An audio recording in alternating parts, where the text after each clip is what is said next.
This week on Theater Talk.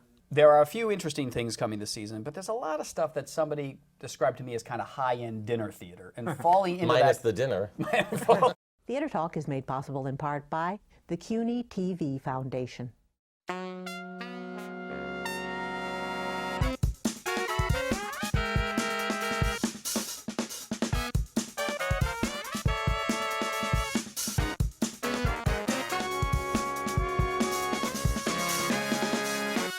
From New York City, this is Theater Talk. I'm the show's producer, Susan Haskins. And I'm Michael Riedel of the New York Post. So, Michael, we begin another season in the New York theater. And our 18th year of Theater Talk. Unbelievable. And some of us have not aged a bit. Well, thank you, darling. And we've been on the air for 18 years, but for the last, I think, almost 10 now, we always begin the new season at Theater Talk with a preview of all the shows that are coming up in New York. And for many years, we have had a panel that has aged terribly, I'm afraid to say.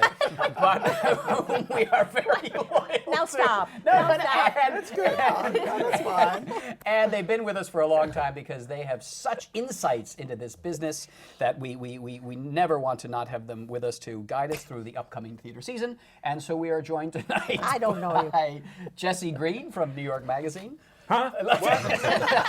I'm sorry, I'm too old. I was asleep. What? And Michael Musto. What'd you say, Sonny? I hope you're enjoying my old pores in HD here.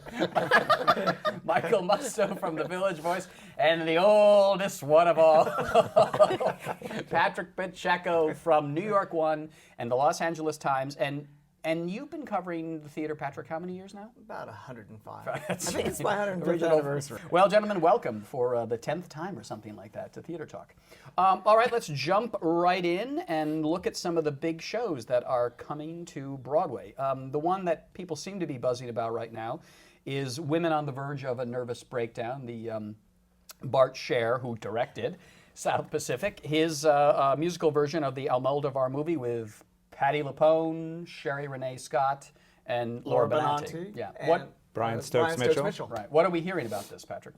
Well, not much because it hasn't started previews, but it sounds really promising because of those names that you just rattled off. It's going to be interesting to see if David Yazbek and Jeffrey Lane can put this really convoluted plot into making some sense. It's all about, people getting poisoned by gazpacho and somebody's ex ending up in somebody else's bed, and it's a real soap opera that was a lot of fun as an Almodovar movie, but I think it's a really promising team, and I think Yazbek's a great... David Yazbek, who did The Full Monty, the score of The Full That's Monty, right. and Dirty Rotten Scoundrels. And Jeffrey Lane, who wrote the adapted Dirty Rotten Scoundrels. Jesse, it seems to me that the tricky thing with something like this, though, is that Almodovar has such a distinctive, unique style. Do you just copy his style, or do you try to make it something else? Well, you have to translate it, but translate it smartly. And, you can tell by the casting of such recessive, shy performers that they're really going for total reinterpretation of the material. Like Patrick, I have high hopes for the show, both because the original material is so delightful and because these people have all proved themselves on other shows that you might not have thought could be made into successful Broadway shows. Michael, couldn't this just be unbearably campy, though? That's an oxymoron. That's like that's like Army intelligence or something. Interestingly, the prevalent trend this season in musicals are adaptations of sort of quirky yet popular films. Priscilla, which is kind of La Cage meets Mamma Mia. The Bus is going to emerge as a breakout star. Elf, which I didn't realize was ready for canonization yet. Catch Me If You Can, Sister Act. Women on the Verge falls into that trend, but it's a foreign film. It's Almodovar, that's the correct pronunciation. And it's a higher class of quirky yet popular film. You know what I mean? It's a screwball comedy, but it's got pedigree. And I think the names that they've drawn to this musical version have pedigree as well. Mm-hmm. So I do have high hopes. It's the only thing I'm really buzzing about. Yeah. Certainly more than Driving Miss Daisy. Now, I'll let you take a whack at that. Now, Driving Miss Daisy, I agree with you. There are a few interesting things coming this season, but there's a lot of stuff that somebody described to me as kind of high-end dinner theater. And falling into Minus the dinner. Falling into that category is something like Driving Miss Daisy, with Vanessa Redgrave, with James Earl Jones, but that is just a dull little old play. Do we need that on Broadway, Patrick? Yeah, with those stars, absolutely. I mean, it's not dinner theater. I mean, it's got a great brand name. It won the Oscar for Best Film of that particular year. It's got 2 really well-written roles, and I think they'll play it incredibly. I'm really looking forward to it. And if you take it as a litmus test, what you would invest in, what you would actually put your money behind, I would invest in that. Yeah, it's interesting that, first of all, it's interesting to me to see what let's say a middle-brow play what can happen to it when highbrow performers really get their teeth into it. And that is interesting to me, and I don't see any reason why we shouldn't see it. And we didn't mention it's Joanne Worley and Nipsey Russell. No, that's the road company. That's the dinner theater company. That's dinner theater. But the other thing is that it is the only show in the fall, I'm leaving the spring out, that I think has really major Hollywood-type stars in it. The last few years we've been seeing more and more these invading, marauding, middle-aged actresses trying to, resuscitate their careers and stuff like that. That is not happening this fall. Does Al Pacino count? Al right? Pacino is the only middle-aged actress left. What did I say? Actress. I know. But I agree that obviously James Earl Jones and Vanessa Redgrave are powerhouse performers. There's no way we're going to miss this. I just wish we could move away from the play about the noble black servant and the uppity white person who kind of realizes black people are okay. Yeah, Yeah, but I think it can be reinterpreted. I mean, it depends on the emphasis of it. It'll be set at Studio 54. They're switching roles every other performance, so that's going to make it totally different. Oh, yeah. I think you guys are being much too cynical about a really solid play by Alfred Urey, which I you think are deserves to be revived. You are Mr. Middlebrow, as long as I've known. Well, at least it hasn't been revived I on Broadway aspire yet. to be middlebrow. It's not like It's never another played on revival. Broadway yet. All right, It's never been on Broadway, period. All right, Yes. I want to elevate this conversation to some serious theater. The Pee-wee Herman Show is coming in. I mean, It's going to be at an adult theater. right. We should say, though, in fact, the theater that the Pee-wee Herman Show is at for many years was a porno house. And he was there every Is night, this so he such- knows the place. Why is really? this What such an issue, this thing with this guy's little arrest? Why can't you all leave it alone, including Ben Brantley, for God's sake, who had to bring it up in a column? We should say, for those who don't know, Pee-wee Lay Herman, off it. Pee-wee Herman was arrested in a I did. pornography house many years ago, right? And you interviewed him. Didn't you interview him for Not Music at the Magazine? time. But you interviewed him I recently. wasn't there. Like Susan, I agree. I sort of think, first of all, is it really such a big deal? And also, it was many years ago, and it has very little. If it weren't for the contrast between the character and who the character was aimed at, and what he was supposedly caught doing, no one would even care. It would probably be a boon to his career. You interviewed him for New York Magazine. What's your sense of what this show is going to be like? I It think seems a it's little go- creepy to me. I think it's going to be just exactly what it was when he originally did this show and versions of it. He's updated it a little bit, perhaps to account for the fact that everybody's about 75 years old in the cast by now. The reviews that it got in Los Angeles appeared to make it a very safe show.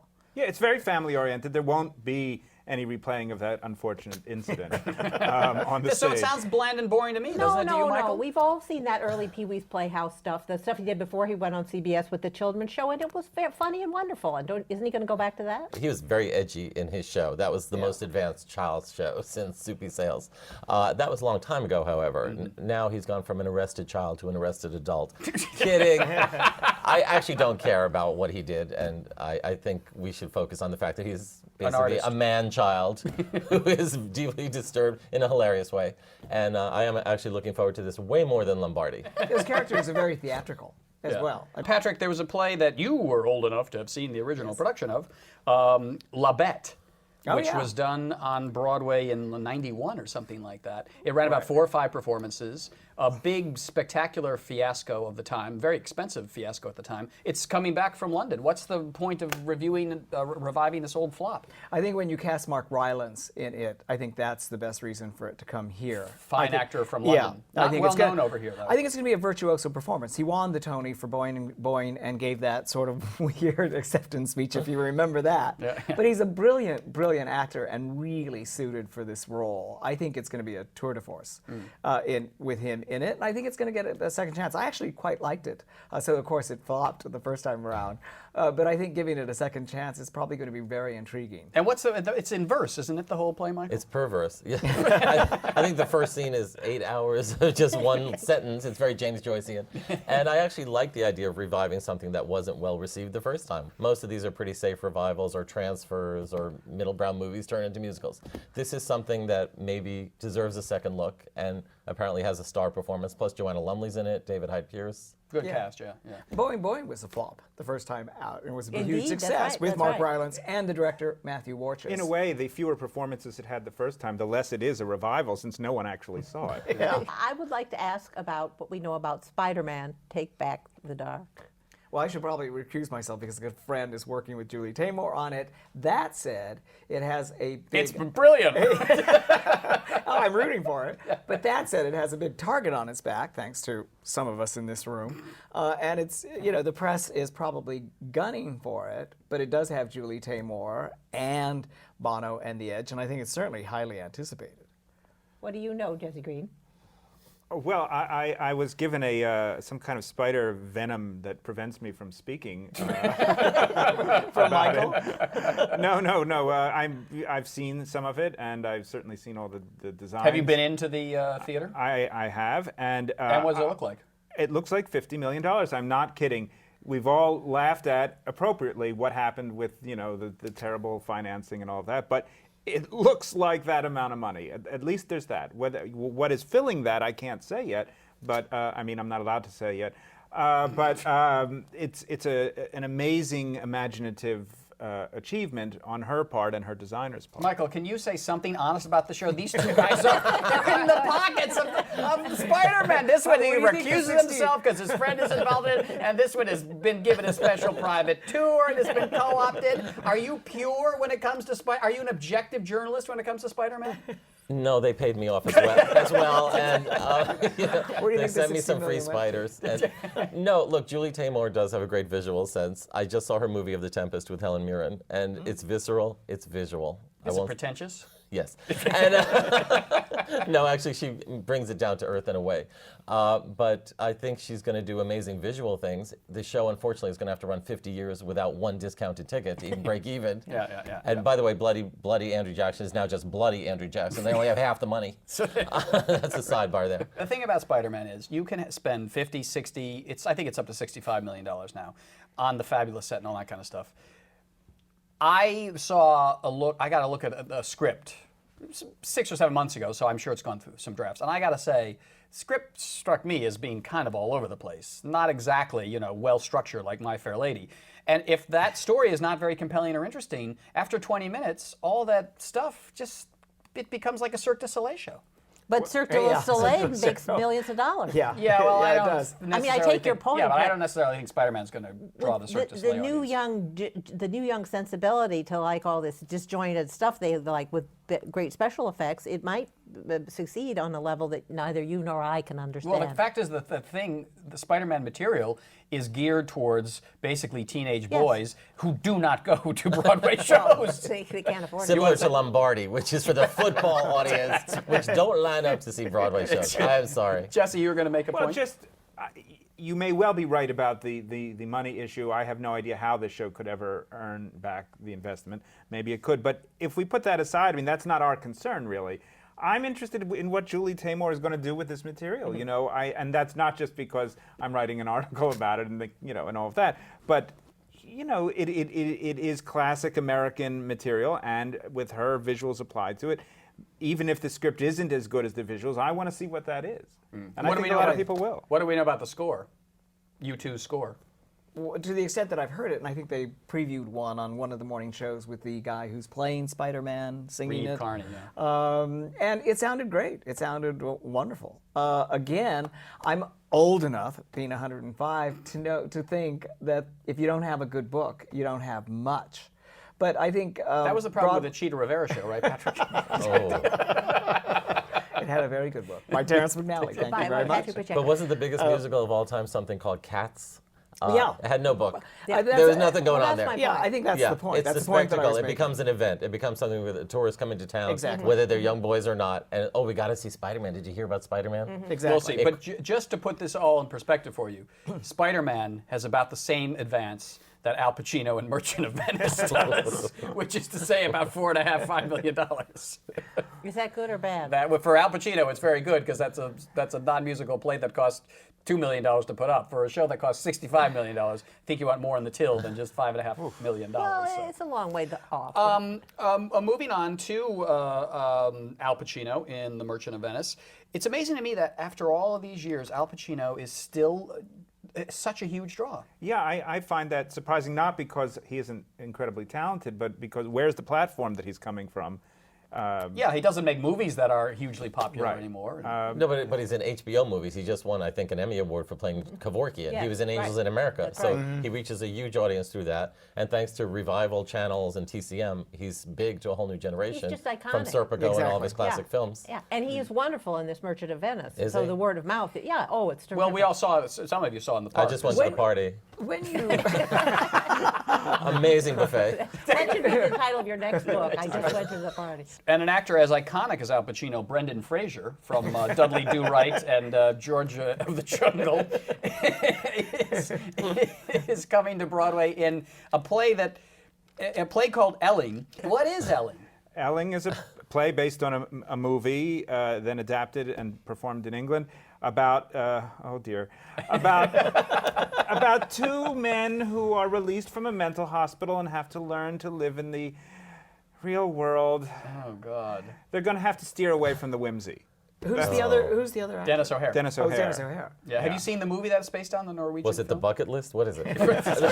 By the way, Dumb and Dumber. last year we were all complaining that stars are coming and polluting Broadway, and this year it's like there aren't enough stars polluting Broadway. But guess what? There are, because Ben Stiller's coming, Nicole Kidman, Brendan Fraser, take him or leave him. There was somebody else. Chris Rock is coming too. Yeah. Well, this is all in the spring. Yeah, Are we- the big I stars know, are coming in but the I spring. mean, we're getting a star-studded season. So we can start complaining again. They're ruining everything, taking things away from the real actors. I want to talk about a musical that I like very much called The Scottsboro Boys that was done at the Vineyard Theater last year. It's quite a big risk for Fran and Barry Weissler, who are producing it, because while some people admired it, the New York Times, Ben Brantley, didn't like it. And usually producers would just close up shop, pack it in, not go back to Broadway. But they're bringing this show by John Kander and the late Fred Ebb, directed by Susan Stroman, in. Is there going to be an audience for this, do you think, Jesse? Well, it gets excellent word of mouth. When it was done off Broadway, when it was done at the Guthrie this summer, the word of mouth was really unbelievable. And whether that's enough on Broadway anymore, I don't know. There is precedent for Ben Brantley eating his hat with the Gypsy, as an example. He didn't like it the first time, but they worked on it some more, and then he gave it the money review that it needed. It could happen. But whether without that it will get what it deserves, what I think it deserves. You liked it? Yeah, I did like it. What I'm interested about it, though, is because Susan Stroman, who I think is a very good director, really, crashed and burned with Young Frankenstein. And I get the sense how inventive she is here. She's really back to show the industry that, she hasn't lost her touch. It's beautifully staged. Yeah. It is beautifully staged. And I think that's the idea. I think that's the whole difference between the theatricality of, say, the Pittman Painters and Brief Encounter and the directors of those shows. And a director like Susan Stroman, who had this huge budget for Young Frankenstein, now doesn't have a huge budget and does her most inventive work. See, Julie Taymor should be directing Driving Miss Daisy. That would be interesting. The challenge of a show like the Scottsboro Boys is there's not an emotional center there. It's kind of disparate. It's spread out among all Because of these the concept characters. of the show. Because of it's the concept of deliberate, the show. But Yeah. it does make it a harder show for. I mean, you have to appreciate it as a concept before you can really get into and it. the concept is that it is the story of the famous civil rights trial, the Scottsboro Boys, who were wrongly accused of raping two women in the South in the 30s, I believe. But it's done in the context, in the framework of a minstrel show, a real old-fashioned minstrel show. And it's kind of the flip side of Kander and Ebb's favorite theme, which was expressed in Chicago, of the mistrial, the misjustice that happens. And in Chicago, you're kind of rooting for these murderers, baddies to get off and get more publicity. But in this, it's like, oh, look at how awful celebrity injustice is. Yeah. I think we have to not forget what for some people is the most anticipated new American play of the season, also on racial themes, which I believe you have pre-hated. What's that? Another target. Another target you A painted. Free on Man of somebody's Color by John Guerra at Lincoln Center Theater. Listen, I mean, it was supposed to be done at the Public a few years ago. It was really an unwieldy mess from what I heard. It was like 700 pages long or something like that. Yeah, they've worked on it. George Wolfe, I think, is directing. He's a talented guy. Wears no slouch either. We'll see. Well, what is it about? Jeffrey Wright plays a man in the years just before the Louisiana Purchase. You can go to sleep now, but we'll talk. Who is a free man of color who is wealthy and has his own slaves, I believe, and then the United States takes over by purchasing the territory, and his entire life and his role in society alters. But it begins as a comedy. I mean, it's told in a very interesting theatrical way, and with George Wolfe's imagination, I would expect it to be A, not 800 pages long anymore, and B, a really good evening. What do you think, Michael? I'm glad he's not playing a chauffeur. I think you were referring to Driving Miss Daisy. Yes, he was I got it. No, I got it. Michael, What do you have to say about this? I think you're the last person to put a target on this back because you were complaining that American playwrights are not writing political plays. Yeah, well, This country- that wasn't a call for a play about the Louisiana Purchase. But I think it must have contemporary resonance. Of course it does. In some yes, way. I'm sure. Ben will Yeah, find all but that I stuff. mean, the thing about it is this country's in the middle of a nervous breakdown, and nobody is writing plays about it. I mean, yeah, David Hare and a lot of British playwrights are really writing political plays with a lot of energy behind them, and they're leaving us totally in the dust. And I think that when a play like Free Man of Color or even Driving Miss Daisy comes up, I think we should be, sort of encouraging it. How not does Driving Miss discouraging it. Daisy have anything to do with the current I think situation in America? it tells us about ourselves and about the racial question, which has a lot of things to do with our president and the people that are throwing, things. I don't know, Michael. He's making Lombardi sound better and better to me every minute. He's I making agree Elf with sound better. I agree with you, darling. Now they're bringing back. They're bringing back Angels in America. Yes, speaking of that, now we're going to right. get off Broadway. We're going to have the entire, God help us, Tony Kushner canon, including, I think, that awful Why do you play say called it that Bright way? You Room say Called it like it's Day. a horrible chore. Angels in America was Overrated. was a thrilling 2 nights in the theater. And I hear it's great. I hear it's absolutely great. I could not disagree It's with done you on a more. smaller scale, though, now off It Broadway. is done on a smaller scale and a they smaller play pay scale instruments. too. Well, I mean, is it a masterpiece, Michael? You were there for the Absolutely. original. I have to say it's the defining play or 2 plays of the modern age. It was something that reflected the time so powerfully that it totally transformed me. So I really resent your bullying. Yeah. Yeah, You really can't wait for those long speeches, those long poetic speeches on Antarctica. Remember those scenes? Remember those Michael scenes, Patrick? Greif, I think, is again because it's The director, Michael Greif, again because he's got a limited budget. I bet has come up with really inventive theatrical language to. I agree with Michael and with Jesse. It's a brilliant classic play. And Can't they hardly wait to see it. trimmed 3 minutes.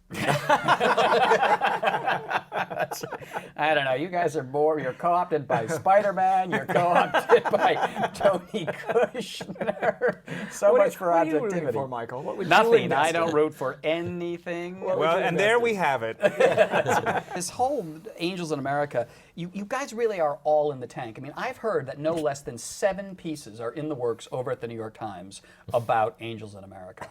I mean, have you lost all Can't they just objectivity about rerun Tony the Kushner? old pieces? The early ones. Why are you in the thrall of this man?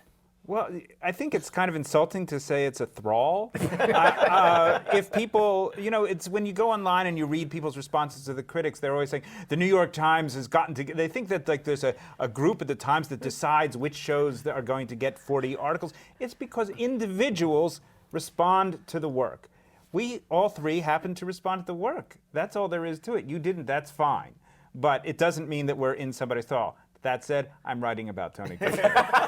I'm writing about Tony Kushner too. And Michael, I'm writing about Tony Kushner. I knew it. I knew it. you can't respond to the work, Michael, when you haven't seen it. Remember that. I saw the original production, and once with Angels in America was enough for me. Personally, I'm rooting for Lombardi. I think it is the sleeper hit of the season.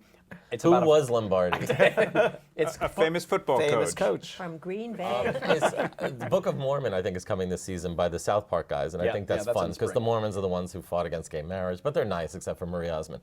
And I think it's going to be fun. I really think it's going to be edgy. The edgy kind of fun that you'll be looking for in Pee-wee Herman will be in Book of Mormon.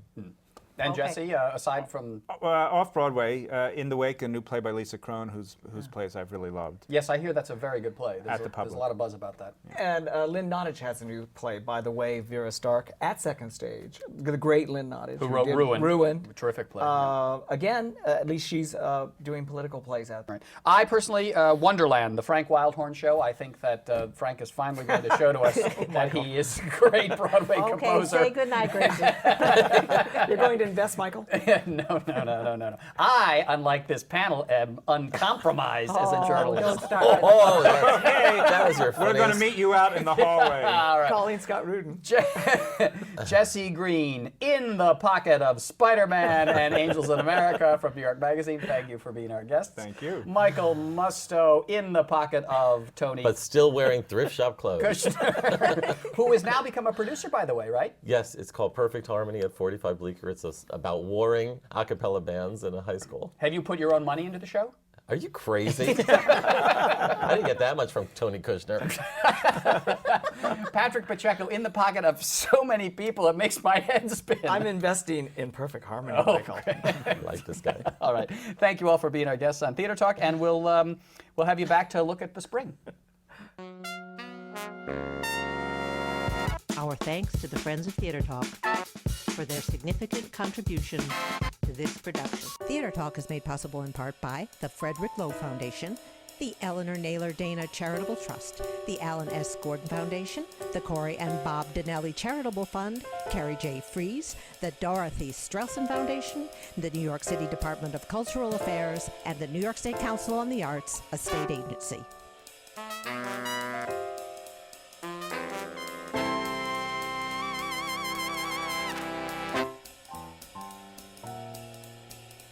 We welcome your questions or comments for Theater Talk. Thank you and good night.